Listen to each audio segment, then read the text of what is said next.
ओम नमः सिद्धेभ्यः। ओम नमः सिद्धेभ्यः। अहिंसा परमो धर्म की। आचार्य गुरुवर श्री कुंद कुंद भगवान की। आचार्य गुरुवर श्री ज्ञान सागर मुनि महाराज की।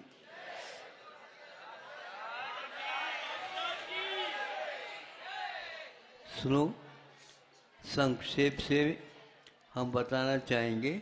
अभी आप लोगों के सामने स्वास्थ्य के लिए काफ़ी विषय दिया गया है और वह उस विषय के साथ ये भी दिया गया है कि सारा का सारा शाकाहार मांसाहार से युक्त, नशीली चीज़ों से रिक्त आपके स्वास्थ्य के लिए, आरोग्य के लिए आवश्यक बताया।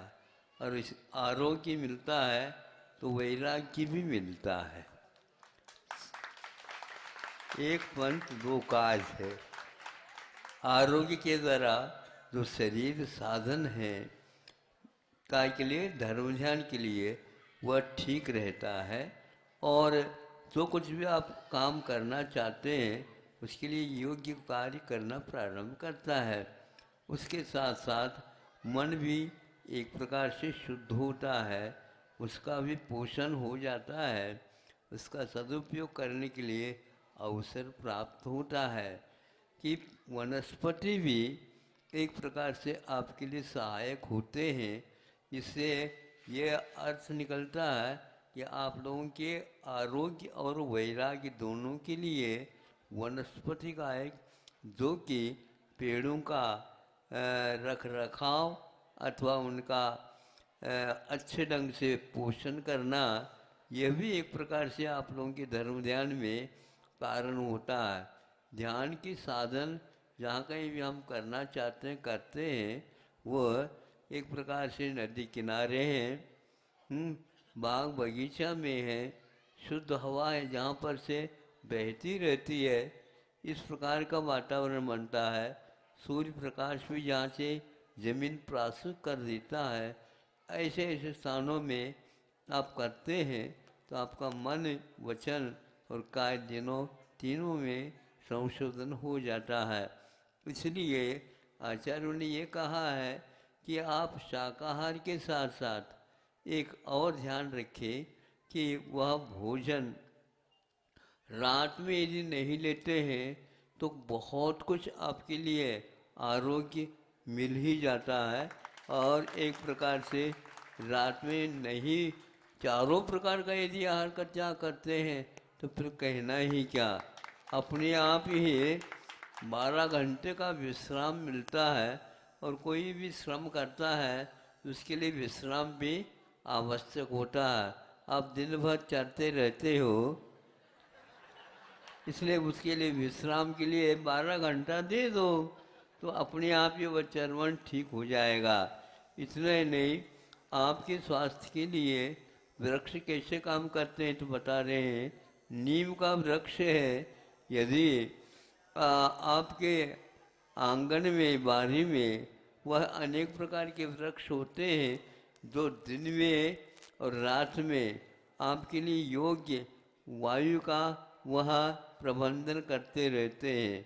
नीम का वृक्ष होता है 24 घंटा आपके लिए प्राण वायु का दान करता रहता है। सुन रहे हैं आप? बड़े बड़े शहरों में आज ऑक्सीजन कीमत मिलता है, तब मिलता है। तो वह इस प्रकार वनस्पति भी, बड़का पेड़ वगैरह जो हैं उसमें भी इसी प्रकार के गुणत्व विद्यमान है।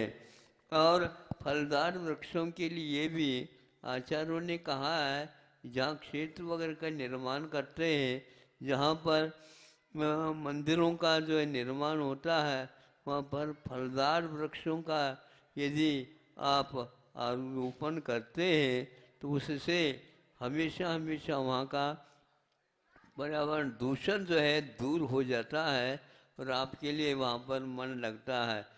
ये सारी चीज़ें धर्म ध्यान के साथ और आरोग्य का भी लाभ मिलता है। जब आपके सामने आ जाती समस्या तब हमारे लिए आशीर्वाद के लिए आ जाते हैं। पहले से ही संतों ने हम लोगों को आशीर्वाद दे दिया इसको कम से कम देखा करो। दुकान चलाते हैं तो अखबार को आप अवश्य पढ़ते हैं। आप अपनी दुकान चलाना चाहते हैं तो भगवान ने पहले से जिनवानी दे रखी है, उसको 4-5 पंक्तियाँ पढ़ा करो। और भगवान के दर्शन जिसके माध्यम से जिनवानी में क्या लिखा है वो वहाँ पर साक्षात अपनी आंखों से देख सकते हैं, जिसके माध्यम से अनेक प्रकार के रोग तो ठीक होते ही हैं, विघ्नों का प्रणयम याते, किंतु आपके मानसिक जो दोष है वह भी दूर हो जाता है। इस प्रकार संक्षेप से हमारा यही कहना है कि पहले के लोग आरोग्य और वैराग्य ये दोनों खान पीन रहन सहन के माध्यम से सुरक्षित रखते थे। इसलिए आप जन्म से ही चश्मा लेकर के आ जाते हैं। वे मुक्त जब तक नहीं होते तब तक चश्मा नहीं लगाते थे। पैसा ज़्यादा हो गया हो तो भी ऐसी बीमारियां आ जाती प्राय करके।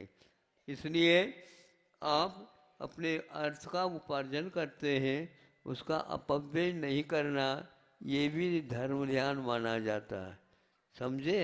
क्योंकि पंचेंद्र के विषयों में ज़्यादा आप रत रहोगे तो बंद होगा, ध्यान होगा, रौद्र ध्यान होगा। और उससे परहेज करेंगे तो निश्चित रूप से धर्म ध्यान होगा। धन का भी ध्यान मत करो, धर्म ध्यान करो तो धन अपने आप आ जाता है। अहिंसा परमो धर्म की।